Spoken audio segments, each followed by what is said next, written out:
ജ്യോതിഷപ്രകാരം 27 നക്ഷത്രങ്ങളിൽ ഏഴാമത്തെ നക്ഷത്രമാണ് പുണർദം.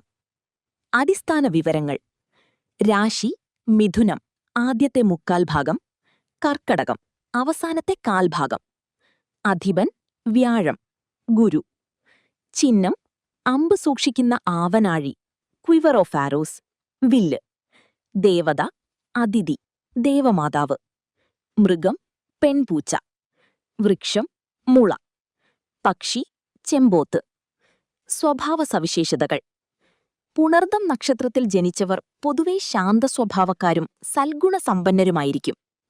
മനഃശക്തി: പരാജയങ്ങളിൽ തളരാതെ വീണ്ടും പരിശ്രമിച്ച് വിജയം നേടാനുള്ള കഴിവ് ഇവർക്കുണ്ടാകും.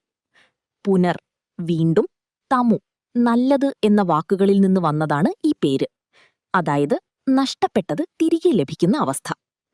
കാരുണ്യം: ദയയും സ്നേഹവുമുള്ളവരായിരിക്കും. മറ്റുള്ളവരെ സഹായിക്കാൻ താൽപ്പര്യം കാണിക്കും. മിതഭാഷികൾ: അത്യാവശ്യത്തിനു മാത്രം സംസാരിക്കുകയും അനാവശ്യ തർക്കങ്ങളിൽ നിന്ന് വിട്ടുനിൽക്കുകയും ചെയ്യുന്നവരാണ് ഇവ. ആത്മീയത: ഈശ്വരവിശ്വാസവും ആത്മീയ കാര്യങ്ങളിൽ താൽപ്പര്യവും ഇവർക്ക് കൂടുതലായിരിക്കും. കുടുംബവും കരിയറും: കുടുംബം മാതാപിതാക്കളോടും പങ്കാളിയോടും പ്രത്യേക സ്നേഹവും ഉത്തരവാദിത്തവും പുലർത്തുന്നവരാണ്. വീടും കുടുംബവും വൃത്തിയായി സൂക്ഷിക്കാൻ ഇവർ ആഗ്രഹിക്കുന്നു. തൊഴിൽ: അധ്യാപനം, ബാങ്കിംഗ്, എഴുത്ത്, കലകൾ, കൗൺസിലിംഗ് എന്നീ മേഖലകളിൽ ഇവർ ശോഭിക്കാറുണ്ട്. വ്യാഴത്തിന്റെ സ്വാധീനമുള്ളതിനാൽ അറിവ് പകരുന്ന ജോലികളിൽ ഇവർ വിജയിക്കും.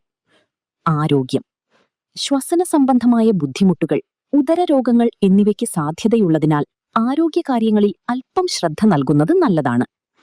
പ്രധാന ദോഷപരിഹാരങ്ങൾ: വ്യാഴാഴ്ച വ്രതം. വ്യാഴാഴ്ചകളിൽ വിഷ്ണു ക്ഷേത്ര ദർശനം നടത്തുന്നതും വ്രതം നോൽക്കുന്നതും ഉത്തമമാണ്.